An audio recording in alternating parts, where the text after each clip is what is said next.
Hi, everyone. Welcome back to Heartland Mamas. I'm Marie Briel. And I'm Heidi Henry, coming to you from our safe distancing studios at the edge of the Great Red Divide. And today, Marie, we are going to talk about the privileged racist, the Karens, the Chads, the Beckys of the world. And this is And something that we need to address because I think part of those folks don't even realize that that is who they are. nope. We're going to draw on some of our past episodes here, folks. If you haven't seen them, please go to Heartland Mamas, MAMAS, and subscribe, like, share. Our YouTubes are the best because you get to see my goofy faces and Heidi running out to catch the fox that's eating her chickens. And her poor hair choices. And you can also find us on Demcast. We're proud Yeah. partners of DemcastUSA.com. Yeah. So and this is something that I think we really need to address because I've been seeing things and hearing things from folks. Yep. So Heidi, you were telling me before about the when this started to really hit for you.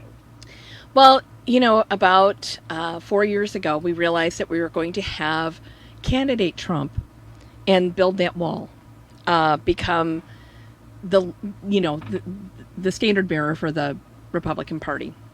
And I started to realize and count the noses of the Republicans in my circle to see if that they could stomach this diatribe of build that wall and racist, misogynist antics and attitude. And I began to notice that I needed to thin the herd a little bit because their ideologies were so different than mine. And I have never, ever, I don't think, been a racist. That would be different than how I was raised. That would be different than how I've lived my life.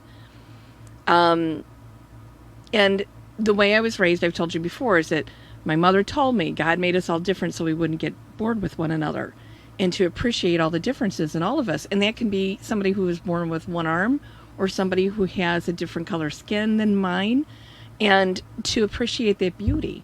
She used to tell me nothing clashes in nature, Heidi. Everything is beautiful. You have to look at it with those eyes. So when I saw people clinging to this ideology of building a wall to keep people out, of brutality, of oppression, of misogyny, of rape, of everything that Donald Trump has ever done or been accused of, not paying his bills, going bankrupt rather than taking care of his obligations, all of those things. And the people that said, yes, he represents my values. And I started thinning the herd of my friends because I don't need that in my life. And I told you in pre-show last year, after I thought I had gotten rid of all of them that were really egregious or even mildly egregious, I was at a gathering of friends, and I had one person tell me whose spouse works in social work that they believed the white race was superior and that it was our job not just to dominate but to guide these poor people that were short on brain cells. And I looked at him and I was just so appalled that this was coming out of his mouth. And I said to him, I don't know what gives you the right to think that the color of your skin gives you any more privilege than anyone else. I said, do you feel like God makes mistakes and that he intentionally makes people, sorts them by the color of their skin so that you can decide who you can be kind to and who you can abuse? And he said, yeah, something like that. And I said, our conversation is over. And I have not spoken to him since. I can't fathom that feeling. He's the same guy that's going to be a Karen or a Chad or a Becky standing in line and saying, you know what, I'm white. We're standing here at Costco. I get to go first.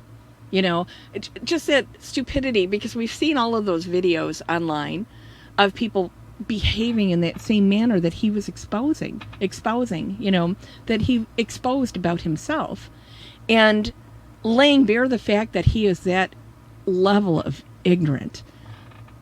I was dumbfounded because his spouse does work with people of many different colors and flavors, and mostly people who are deeply impoverished. And I was just so Murray, to this You day, I'm still know, appalled. I wish I would have been like one of those mad housewives and thrown my drink in his face or something. But I was just like, I have to get out of here, So, and that's what I think is really interesting is you have more experiences, as we've talked over the years, with those directors, those who are happy to claim that they are racist and they think that they're better.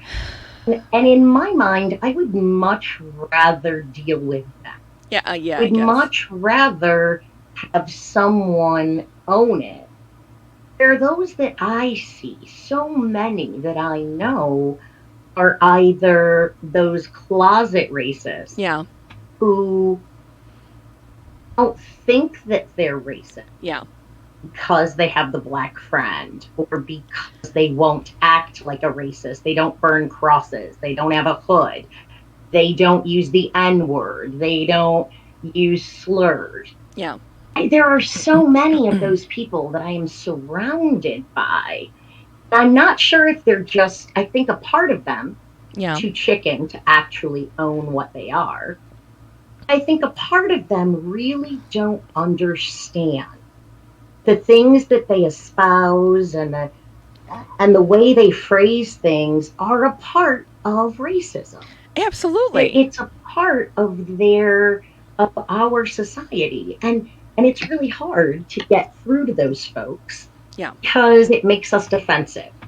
We say racist and we think of Karen calling on the gentleman who was watching birds. We think of uh, calling it the police callers of the world. right. We think of it There, as being the there's a black Confederate man doing flag. yard work. We have to call the police.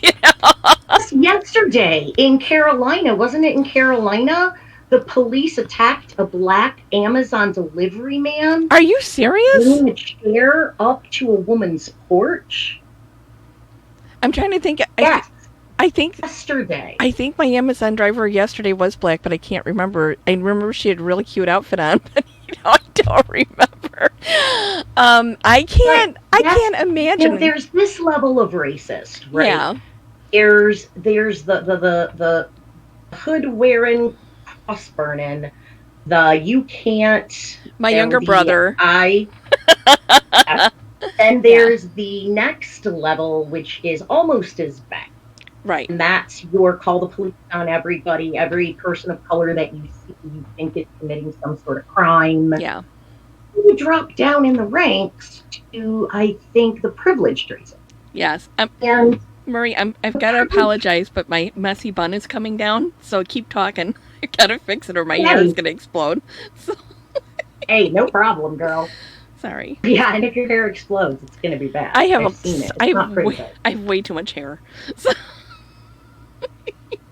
But the privileged racist yeah. is I think the next level, and that's people who would never act like level one, that would never do Right. something like Karen does at level two. Yeah. But they're the ones who use the words like they and them without Right. addressing. They know that they're talking about something, but they're uncomfortable with what they're talking about. Right. So, on some level, they understand it's not quite right. That Well, makes them uncomfortable. And I think a yeah. part of them are closet racists, which we go to our next level, which is Mhm. this level. Yep. Those closet racists are the ones that tout Black lives or tout all lives matter. Closet racists are the ones who Candace Owens. Those closet racists are the ones that search for any validation of what they to justify their own opinion in the Right. in the Black community. Right. But The, then I think we drop down. Oh, go ahead. well, I was just thinking about the people that are that way. I had somebody remark yesterday, or overheard a remark at the hardware store. Somebody who was saying that their whatever NASCAR person that they follow, all of their stuff, Yes. yes, all of their stuff has the stars and bars on it from the Confederate battle flag.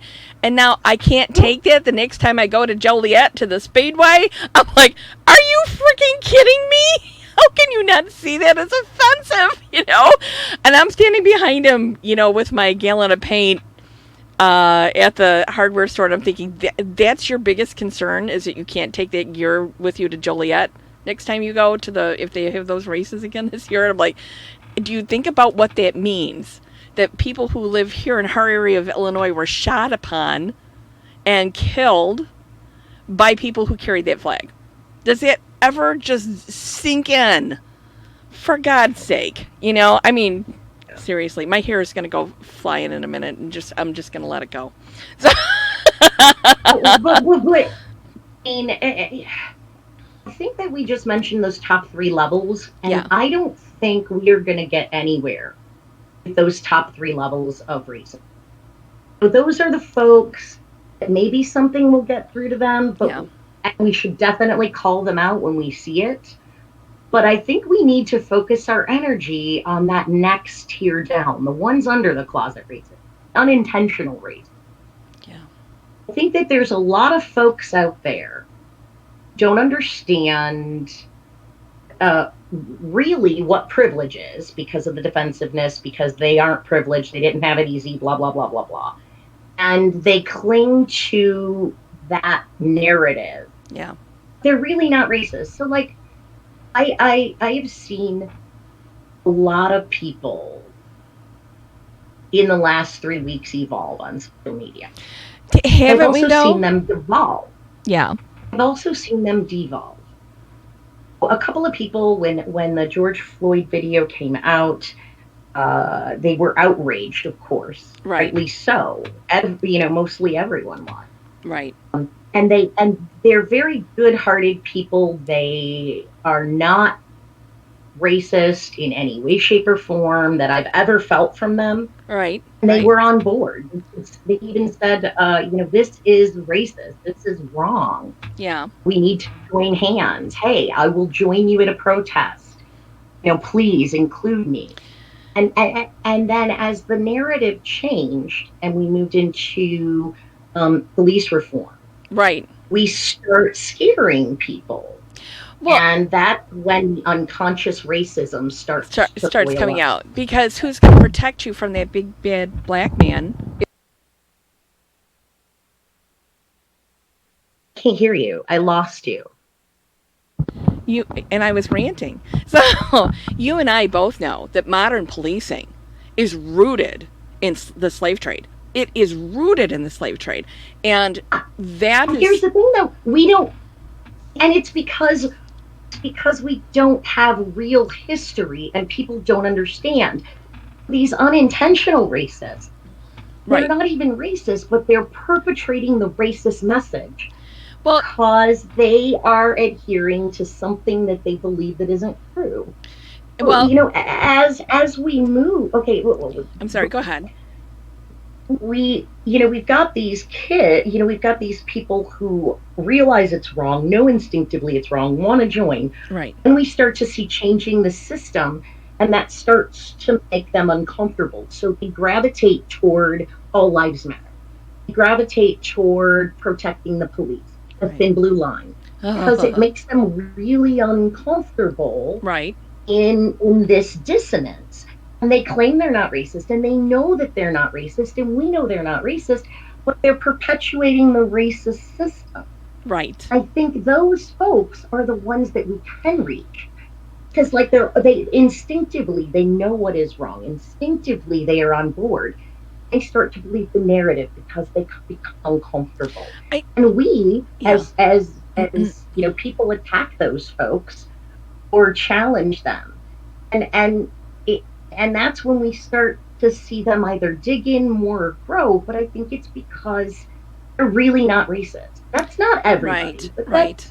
or they don't understand their privilege being a white guy, never getting pulled over, never worrying about being killed when he's pulled over, like Right. things that go around, like okay. So there's an example. A woman that I know has a friend who had a 17-year-old son. Yeah.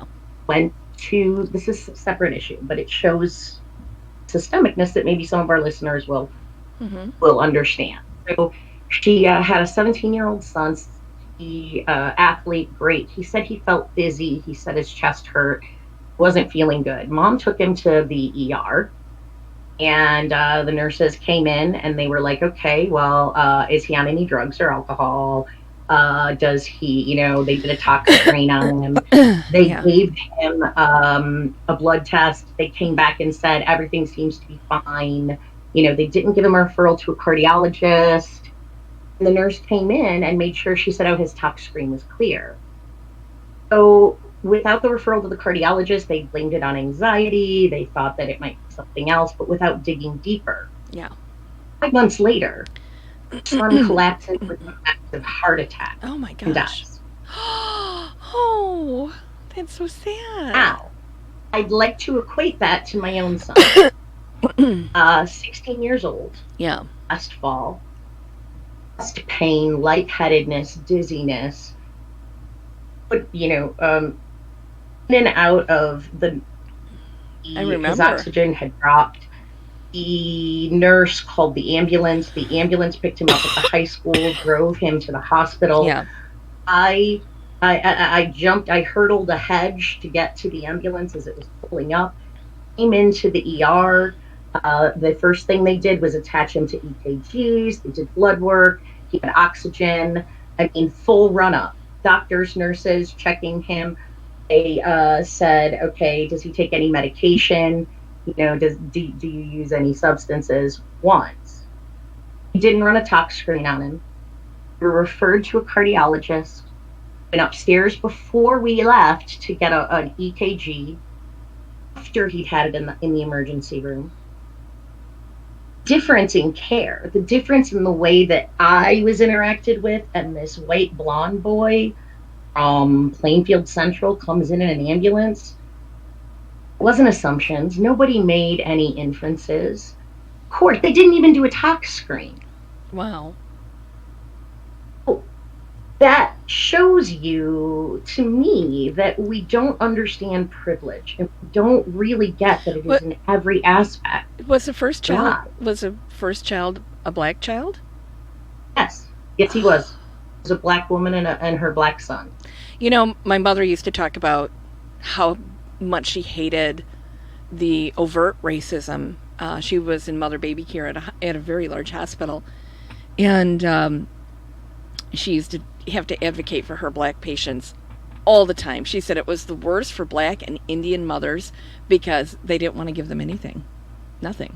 And that's why we have such high infant and maternal I mortality rates know. for the black community. Yeah. It's Oh banana pants, but my that's a I know. whole My issue we've mother used to already come talked home about, just by on the way. Let's fire back about that into that. it. So, but I see exactly what you're saying because we know that type of privilege is there, and we've seen it. Like I just touched on that for black moms and Indian moms and any mom that isn't white.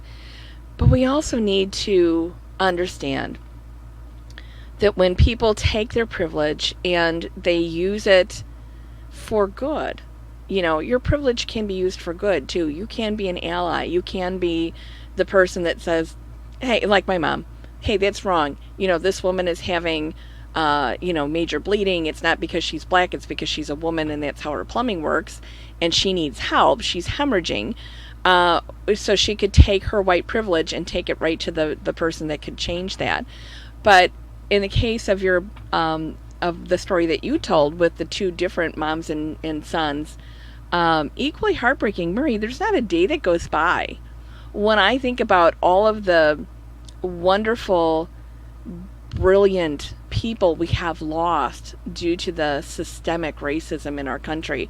The lives that could have been saved, the brilliance, the collective brilliance of the people that, we could have exterminated the For next. all the brilliance that still exists, will not have a chance to shine Never, never. because of our school system, because of our education, because at every level, We don't allow the success of people who are not white. We don't allow the no. success of the people Well, who are not and we white. put as many roadblocks as possible Oh in my place. God, no I kidding. mean, an unintentional racist doesn't realize that they are helping with that. I know some of those folks have the Yeah. best hearts, instinctively believe it's wrong, are 100% behind it until it makes them uncomfortable. Until we start addressing issues like the police, until Yeah. we start addressing issues like social inequity. Because when you start talking about social inequity, people start getting into privilege. Well, I didn't get anything special. I didn't get any grants to go to college. I didn't get, and that's when we start walking. The unintentional racist, it knows that that police officer was doing it out of a personal issue. Yeah. They knew what was wrong. They could clearly see it was racist. Right. These people can clearly see the racism that Black and brown communities face at the hands of police. They can do it, but the problem is once we start taking beyond that, they start thinking that, well, then that's not the way. Well, Those okay. are the fruits that So I think we can get to. we're in the middle of a global pandemic, and we know that this pandemic has hit our black brothers and sisters exponentially. And that is also part of systemic racism. And the big reason our president has done nothing to stop it. Nothing. He congratulates I himself mean, for I'm stopping. even going to talk about our local representative. Okay. Sorry, as we go here, systemic racism permeates every aspect, as we've talked about. Yeah. Where you can be an unintentional racist, you need to open your mind and grow. But what really salts my skit is when you have leaders, community leaders, Yeah. who refuse to take a stand because that means alienating the police union. And the police union holds a lot of power Yes. with their money and their boots on the ground. And if you make an enemy of the police union, Yeah. you will have a hell of a time getting reelected. It's a power thing. This isn't about unions, and we're going to, within the next week or two, the society's going to start nailing unions more and more. Not all unions are bad, but sometimes corruption seeps into a union and it needs to be taken care of. Yeah. Unions are great, leaderships can change. I want to say, those who are so afraid of Yep. alienating particular groups aren't willing to come out and say something. There's a candidate running for state senate. I've heard this woman say things like they and them. She teaches in a less funded district, and she will talk about those kids and Oh my being God. impoverished. As Are you yeah, kidding yeah, yeah, me? yeah. No, no, she won the primary. She is now running. I haven't seen one comment, one word, one anything from her. It took 10 days to come up with a response from one state representative. I am telling you, those folks don't give a shit. Uh, Maybe they're openly racist, maybe they're unintentional racist, but they're power hungry. Or yep. is what corrupts.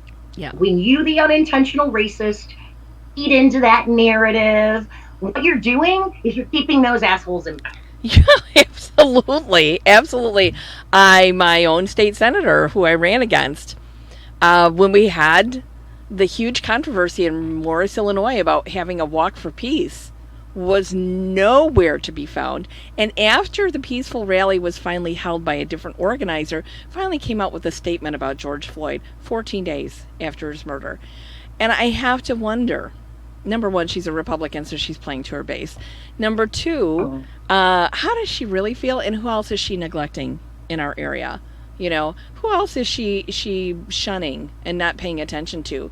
Because the 38th district is huge. It goes from Princeton all the way to Joliet. It's a huge district. It goes down to Pontiac or South of Streeter, all the way up north to Mendota, where we have lots of people that don't look like her in different parts of our district. And there she is, being pious and pompous and taking her high position of not weighing in. She could have come in and done something, and she chose not to. That's privilege. That's privilege. But I also want to talk to you a little bit about the 1033 program, Marie. I tagged you in a post on it yesterday. The 1033 program allowed our local and state police to go and purchase military equipment, everything from M16s to tanks to use in crowd control. And you know why we did that, right? Go ahead. Because the military, the U.S. government, a significant surplus, needed to sell that. We have, in order to make a profit, right, they sold it to the police departments, militarized them. Continue, my love. Well, okay, so we have in my little town of 5,100 people at one point. Now, I haven't seen them lately, so I don't know if we got rid of them. Because there was a public outcry, we had all kinds of armored vehicles parked behind the police station. I'm like, what's going to, if all of us got together and decided to riot, 5,100 people, a lot of those people are old or children, we wouldn't need those vehicles. I'm just like, what the heck are we doing? Why are we spending money on this? And let's talk a little bit about police reform, Marie. I hope you don't mind if we touch on this a little bit, because people are screaming about the thin blue line and defunding the police. And let's talk, I want to talk a little bit about Chicago, because the previous mayor, Tamir Lightfoot, who's there now, defunded mental health clinics throughout the city. Yeah, Rahm Emanuel. And I don't know why, I don't remember what news channel he's on, because, I don't watch TV, but he's somebody's expert. I can't stand Rahm. Yeah. Well, and they have him and Chris Christie on at the same time. Two of the worst politicians I can think of. And should never take advice from either one of them, because it's that bad. I'll never forget the picture of Chris Christie sitting on a closed beach that nobody could access but him and his family one Memorial Day weekend. But going on with this is that when we talk about defunding the police, it's because 1/4 of the budget for the city of Chicago goes to police. If we took some of that out, not all of it, but some of that out, and put it in mental health services, domestic violence services, drug addiction services, poverty services, if we took 1/5 of that out, 1/4 of that out, and funded things that caused the violence, that caused the police to come, they couldn't deal with Laquan McDonald because that man was mentally ill. So instead, because they couldn't treat him, they shot him and killed him. They murdered him in cold blood in the street, when what he needed was mental health services. We go through this all the time. That's when we talk about defunding the police. It's funding things that would help the Laquan McDonalds of this world get the mental health services that they needed so that they could survive, so that they could be successful. But we continually go through and defund things that cause people that are not white to not be successful in this country, and I'm sick of it. All right. I am so sick of it too, girl. It all falls into how the system compounds itself in every facet, and we have to reach those folks who are not racist, who are not evil, who are not, they're unintentional. We have to reach those folks and let them know that the things that they're supporting or clinging to are inherently racist. Those are the things that keep the system going. And I think we can find a way to get through to that portion of people, which I know so many. I believe in my heart of hearts that if they could understand what we're talking about, they would be, oh my goodness, I never meant to do that. Yes. I hope you can talk to this person who's running for Senate, because that breaks my heart. And they'll be in charge of making and passing the laws that impact all of us. We need to pass laws that provide the pathway to success for everyone, not just for people of white skin. We need to address those and they and what them, is that what she calls them, those, they, them? We need to just change that to, I need to help everyone, because that's my job as an Illinois State Senator. Having run for the Senate, that's how I felt. And I realized that I was probably way too far to the left for my state party. They just freaking hated me. But But the thing is that in this manner, the lefties are right, the progressives are right. We are right. We We're not right. We're correct. we are, yeah.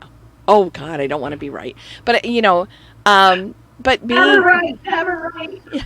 But and we do. We need everybody.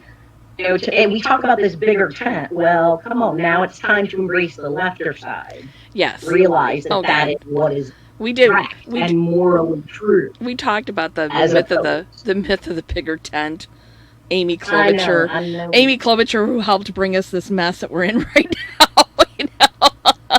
And you and I And got to see hey, Amy. We liked her, but when you talk about defunding the police, mm-hmm. you're exactly right. It means demilitarizing.